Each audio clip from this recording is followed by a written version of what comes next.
A primeira aula do caderno 3 fala um pouquinho sobre a membrana plasmática. A membrana plasmática tem como sinônimos membrana celular, membrana citoplasmática ou plasmalema. É tudo a mesma coisa.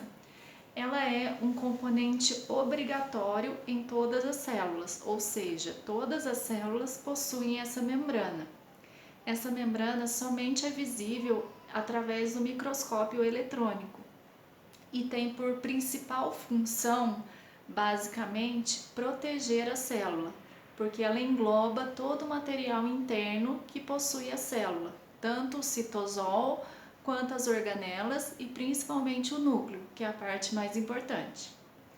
Como é formada a membrana celular? Ela é formada por uma bicamada de fosfolipídios, ou seja, tem fósforo e lipídio nessa dupla camada.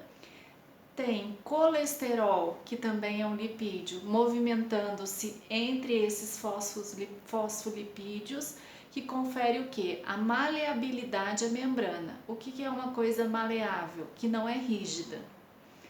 Ela possui também proteínas periféricas, que não atravessam a membrana, proteínas integrais, que são aquelas que atravessam toda a espessura da membrana e criam canais por onde corre a passagem de soluto, e possui glicoproteínas e glicolipídios na superfície dessa membrana, formando o glicocálice, cálice ou glicocálice. Aí, para a gente observar todas as partes da membrana, ela tem então essa dupla camada de fosfolipídios, que são essas bolinhas vermelhas com essas partes por dentro. Essas bolinhas vermelhas são cabeças hidrofílicas e a parte de dentro é hidrofóbica. Aqui a gente tem uma proteína integral que faz toda a espessura da membrana, aqui também. A gente tem a proteína periférica, o glicocálice, os glicolipídios e glicoproteínas e toda essa substância que envolve todas as células. Quais são as propriedades da membrana celular? A principal delas é por ela ter permeabilidade seletiva, ou seja, ela é semipermeável. Ela deixa entrar e sair alguns tipos de substância e outros tipos não, né? A capacidade que a membrana possui de selecionar as substâncias que entram e saem da célula. Ela possui baixa tensão superficial, é o que garante a maleabilidade dela. Ela não é rígida, ela é maleável. Ela possui alta resistência elétrica devido à presença de fosfolipídios, que são péssimos condutores de eletricidade. Lembrando que eletricidade é o quê? É a corrente elétrica, ou seja, é a passagem de elétrons de um átomo para o outro, né? Os elétrons são a parte negativa dos átomos.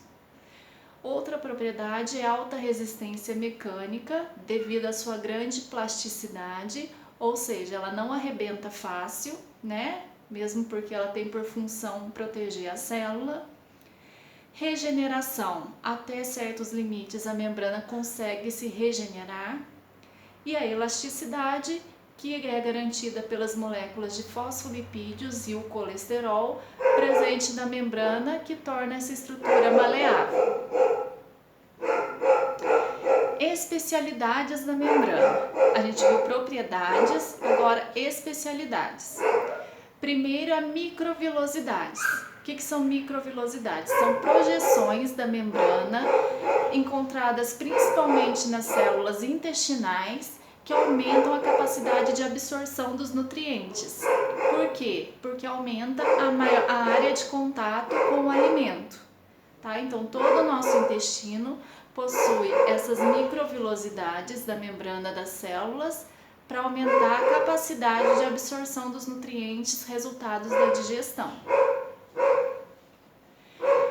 Outra especialização da membrana são os desmossomos, que são estruturas que fazem a adesão entre células vizinhas, principalmente em tecidos que a gente tem maior movimentação, como a pele e os tecidos musculares.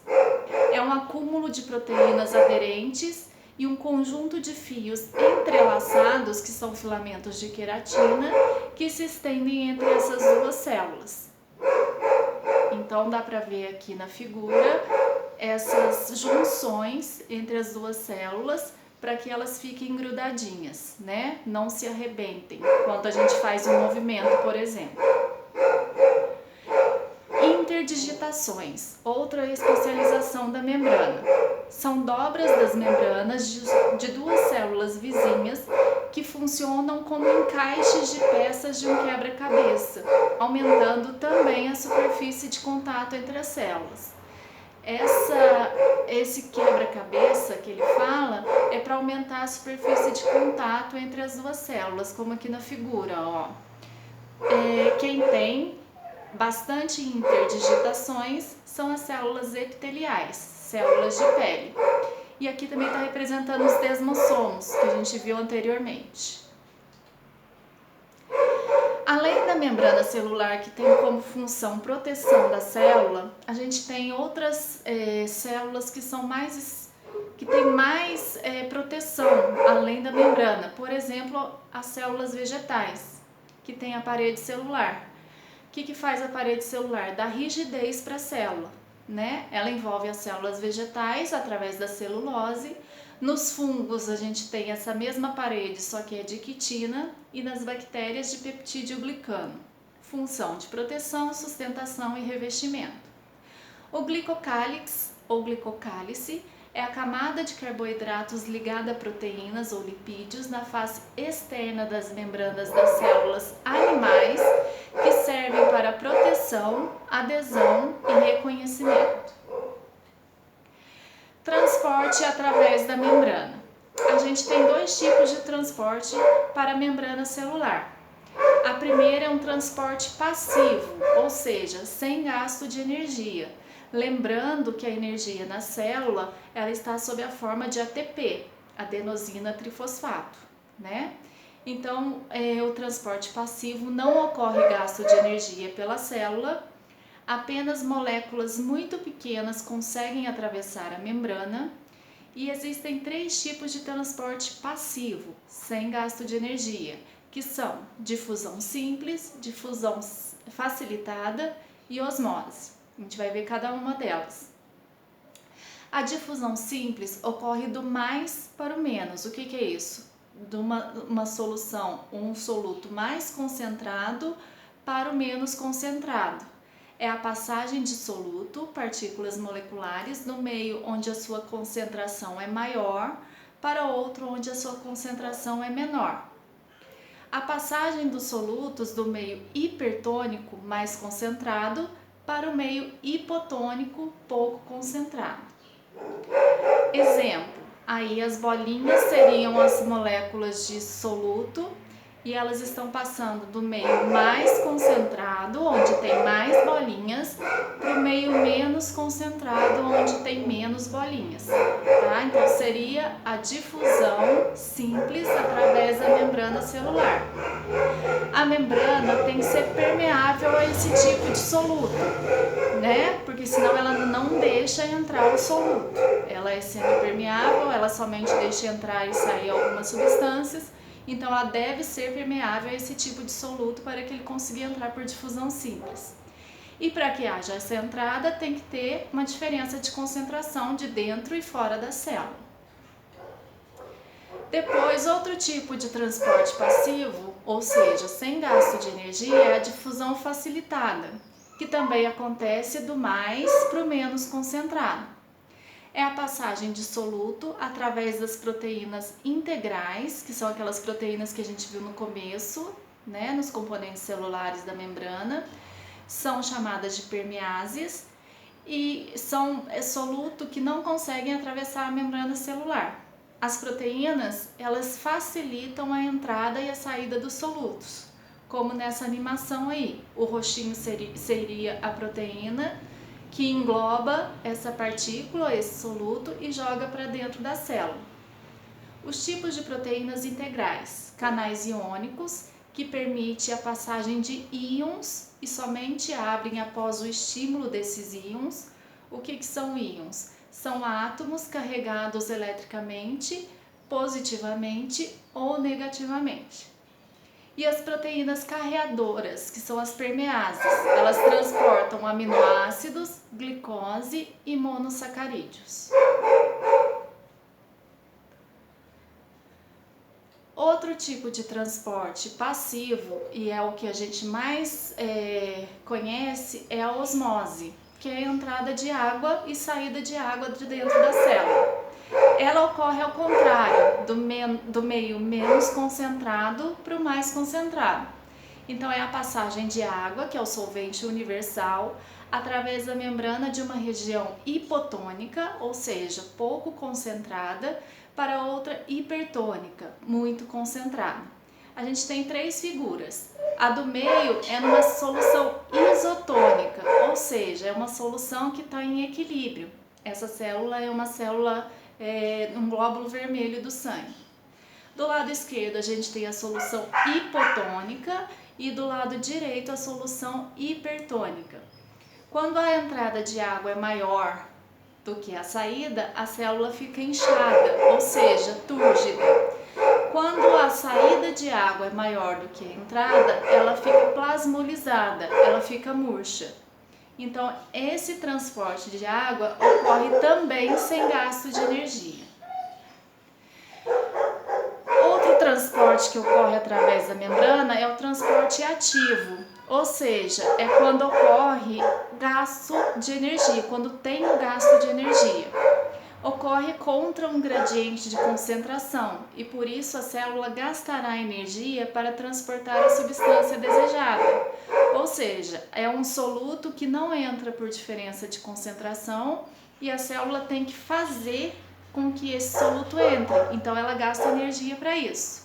Um exemplo típico é a bomba de sódio e potássio, onde a concentração de potássio é maior dentro da célula e a concentração de sódio é maior fora da célula. Então, como elas não conseguem entrar por difusão, a célula tem que fazer isso gastando energia, tá? Essa animação é para mostrar a entrada e a saída do soluto, ok? O transporte ativo ocorre contra um gradiente de concentração e por isso a célula gastará energia para transportar a substância desejada. Um outro tipo de transporte ativo é a endocitose, que é o englobamento de partículas e micro-organismos para o meio intracelular. Existem dois tipos, a fagocitose e a pinocitose. A fagocitose é o englobamento de partículas sólidas por meio de expansões citoplasmáticas denominadas pseudópodes. Pseudópodes significa falsos pés, né? Então a membrana emite dois pseudópodes e engloba essa partícula sólida. Depois do englobamento, forma-se um vacúolo alimentar ou fagossomo. Aqui um exemplo de uma partícula alimentar que chega próximo à membrana, ela emite esses dois pés, falsos pés, e engloba essa partícula, tá? Isso ocorre bastante nas nossas células de defesa, quando entra alguma substância que não é reconhecida pela célula.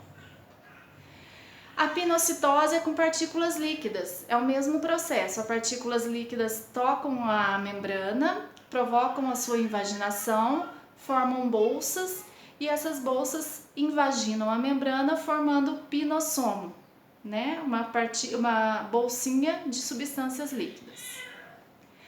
Ao mesmo tempo que entra coisa nas células, também precisa tirar coisas da célula, principalmente quando ocorre a digestão intracelular, né? O que sobra da digestão da célula. Aí é chamada de exocitose ou plasmocitose, que é a eliminação de substâncias a partir de bolsas citoplasmáticas. As bolsas que contêm o material a ser eliminado aproximam-se da membrana, funde a essa membrana citoplasmática e joga o resto para fora. As células, por exocitose, podem eliminar restos metabólicos ou secretar produtos úteis ao organismo, tá? Produtos produzidos pela célula que vão ser utilizados em outra parte do organismo.